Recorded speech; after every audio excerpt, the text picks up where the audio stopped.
Can iron, CoQ10, and B12 deficiency cause neuropathy? Gluten-sensitive, eat foods high in nutrients but still deficient. Any thoughts?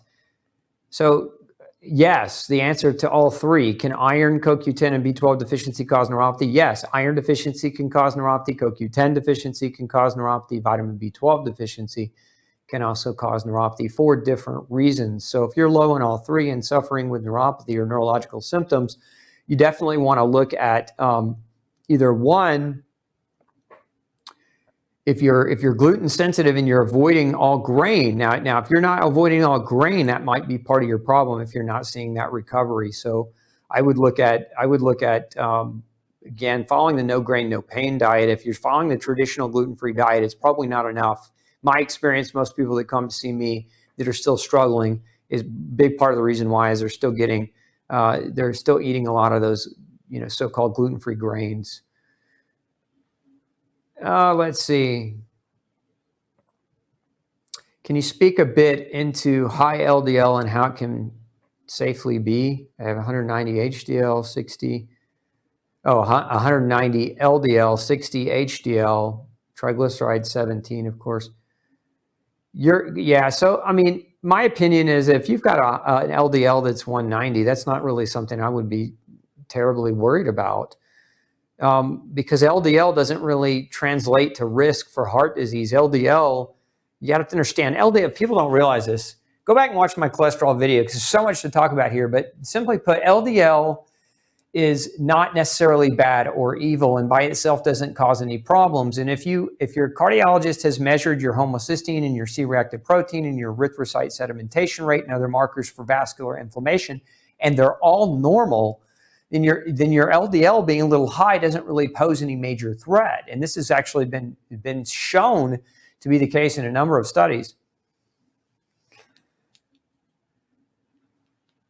Okay, let's see here. Oh, Marie, thanks for asking. So yeah, I had mold. I'm going to be doing a special show coming up on mold. We had mold discovered in our house here this last week. And so feeling better now that I knew what was happening. Headaches are gone. Energy's back. It only took a couple of days. We were fortunate to catch it fast, but I'll dive into more detail on that because I've been helping people deal with mold for a number of years, but this is my first personal experience and having to deal with mold in my own house. So anyway, I'll chime in more as time goes on with that.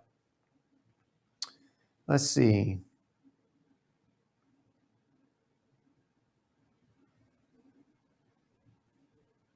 If you take CoQ10 supplements while on statins, will they absorb?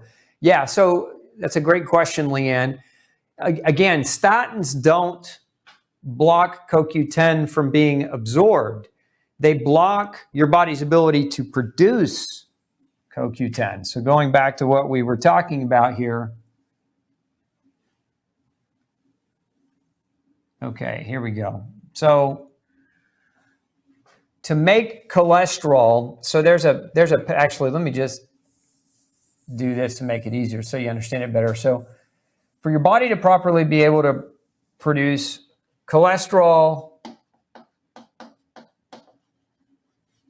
and let's move you out of the way here, and CoQ10, okay, there's an enzyme called HMG-CoA reductase, okay, that's responsible for helping your body make cholesterol and helping your body make CoQ10. Statins don't do anything other than block this enzyme. So this is all happening inside your cells. This is happening inside your body. So it has nothing to do with whether or not you absorb the CoQ10. So if you take CoQ10 while you're taking statins, you're still going to absorb the CoQ10, especially if you're using that ubiquinol form. So again, remember, statins block your body's ability to make your own cholesterol and CoQ10. They don't block your digestive tract from properly being able to absorb it. Now, there's another type of drug that, so if we're looking at what are called bile acid sequestrants, these medications also, these are older school. So like before statins were discovered and, made popular, doctors would use something called bile acid sequestrants. And taking this as a medication, this will reduce CoQ10 absorption. So this is this different mechanism, right? Same thing with like antacids. The antacids do the same thing because you need, in order to make CoQ10, you need certain amino acids to do that. And when you block through acid blocking, when you block the ability to assimilate proteins from your diet, you're actually inhibiting your body's ability to absorb the nutrients necessary to actually produce CoQ10, or in the case of bile acid sequestrants directly, you're actually inhibiting your ability to absorb CoQ10 because bile acid sequestrants cause fat malabsorption. So that would also include vitamin A, vitamin D, E, and K. Linda wants to know, could CoQ10 deficiency cause kidney nodules? Linda, I don't know. I've never seen a study that said, CoQ10 deficiency directly kidney nodules. But if you've got, again, lowered kidney function, kidney disease, then certainly I would ask the doc to check your levels of CoQ10 to see if there's any kind of relationship. Let's see.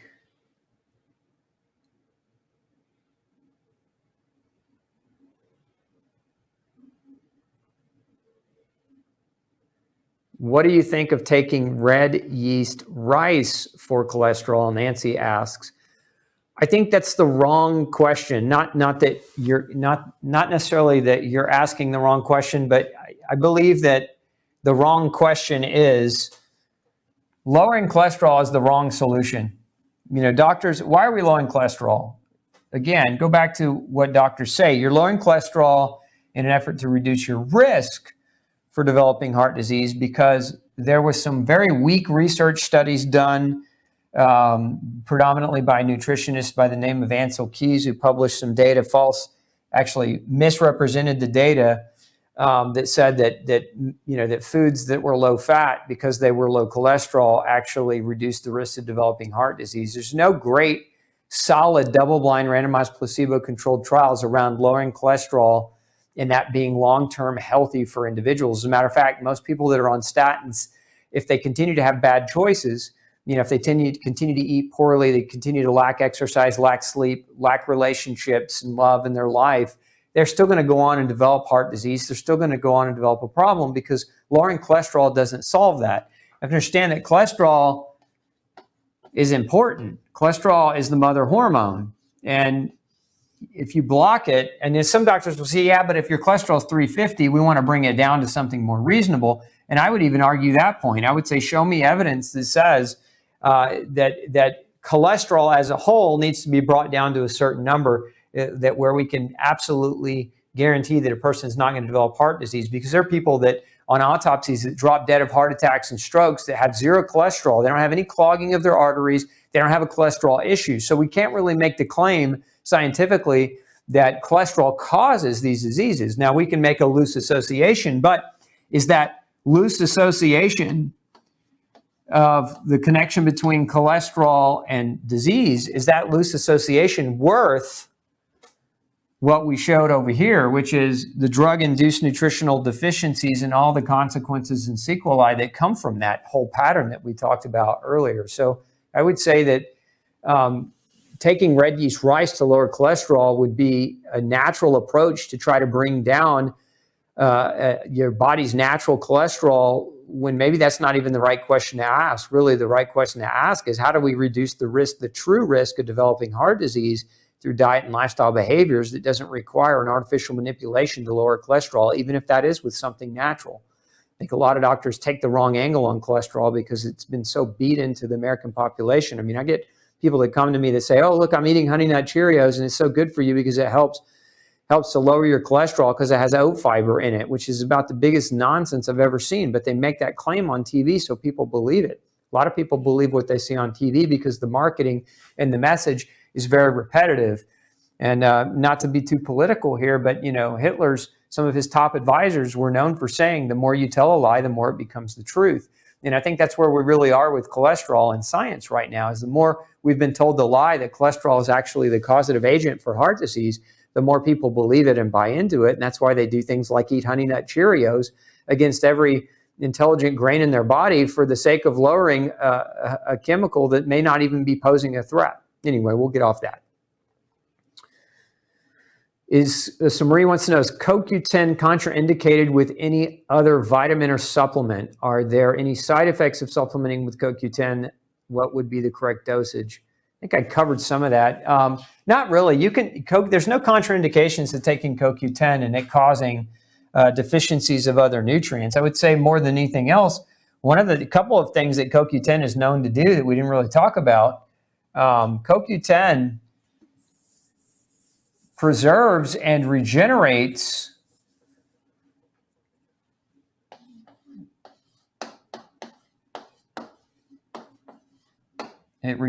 vitamin C and vitamin E. So think of vitamin C and vitamin E, your body can use them up. It will oxidize them. In the process of these two things trying to work as antioxidants, an antioxidant's a lot like a battery. Once it loses its charge, there's no power left, right? So one of the things that CoQ10 does is it acts as a battery charger to actually regenerate vitamin E and vitamin C. So no contraindications to taking CoQ10 with other things. And as a matter of fact, it could actually make these two things, if you're taking them, potentially recharge a little bit more effectively and work better. Let's see.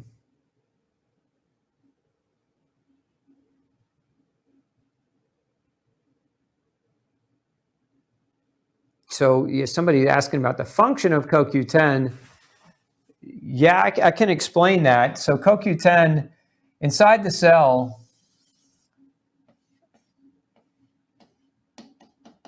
okay, you have the cell, then you have the cell nucleus, and you have these little mitochondria. Some people call that the powerhouse, right? The powerhouse of the cell.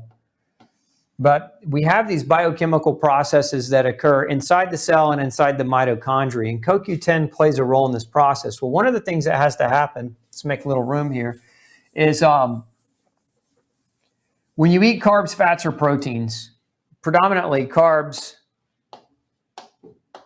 and fats, your body has to break them down. And so when you break them down, there are different cycles. So like with fat, I'm not going to get too chemical because you have what's called beta oxidation of fatty acids, and you have the Krebs cycle, which helps break down carbohydrates. But the bottom line is when you're breaking your food down, what your body is after it's after hydrogen. It's trying to get hydrogen. Okay, so you have this extra hydrogen coming off. This is all this free-floating hydrogen. As you're breaking your food down, you're pulling off the hydrogen off that food, and then that hydrogen is accumulating, and then you need what are called shuttles. There are two major shuttles. One's called FAD, the other's called NAD. This is actually vitamin B3, and this is actually vitamin B2, FAD and NAD. So nicotine adenine dinucleotide and flavonoadenine dinucleotide. Again, very biochemically oriented stuff, but basically NAD picks up a hydrogen and becomes NADH. So basically it's a hydrogen carrier. FAD does the same thing. It becomes FADH. And what happens then next is we're transporting these hydrogens into an area of the mitochondria. So think of these two like taxi cabs. They transport hydrogen into the mitochondria. And then what happens here, this is where CoQ10 works.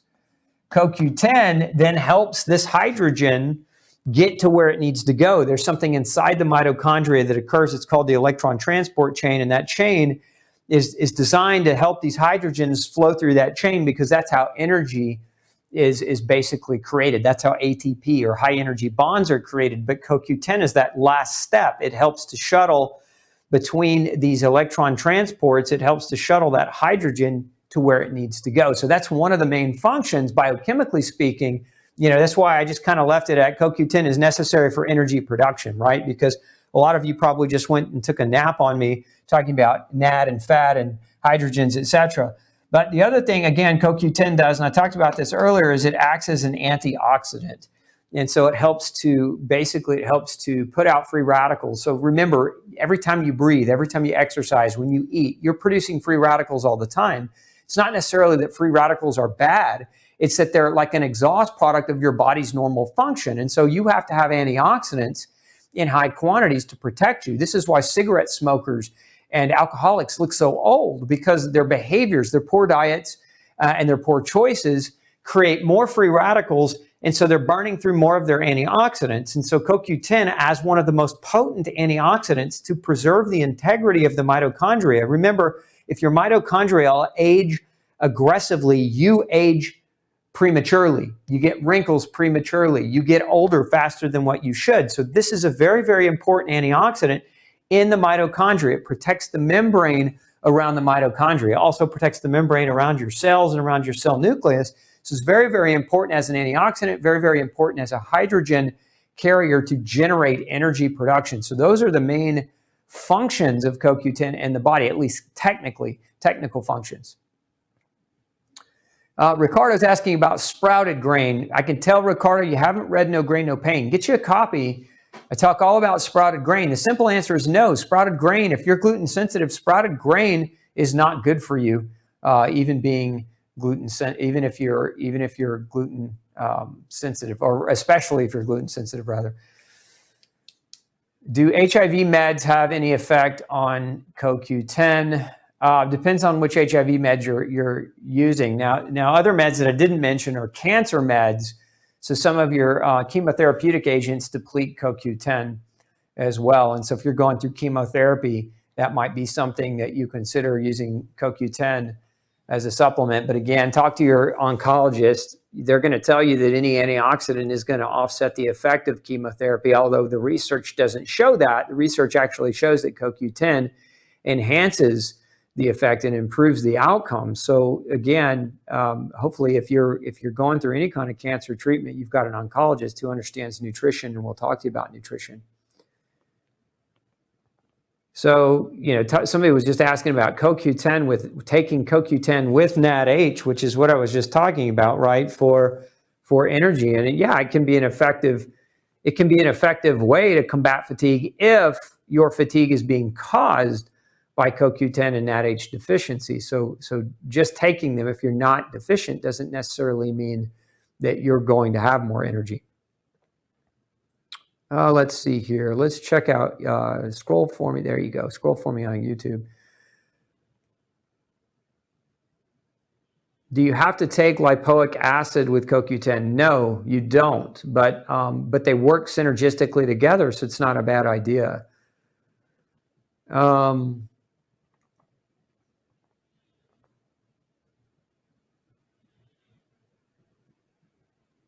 So a lot of these I think I answered.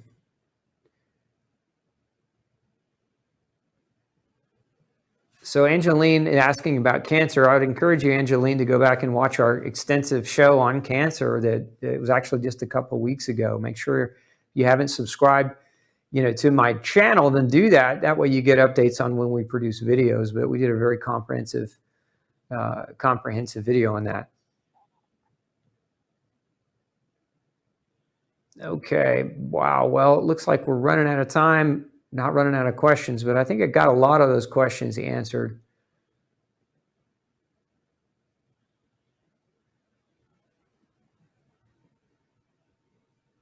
Okay, yeah, I think that's about it. Let's see if we got any more missing here.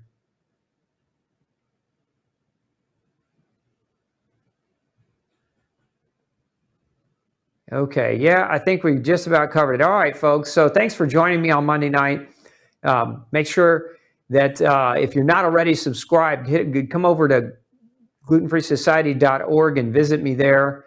We have a newsletter you can sign up for there that will get you lots of great information. If you haven't gone gluten-free or you don't know the benefits of the gluten-free diet, you can.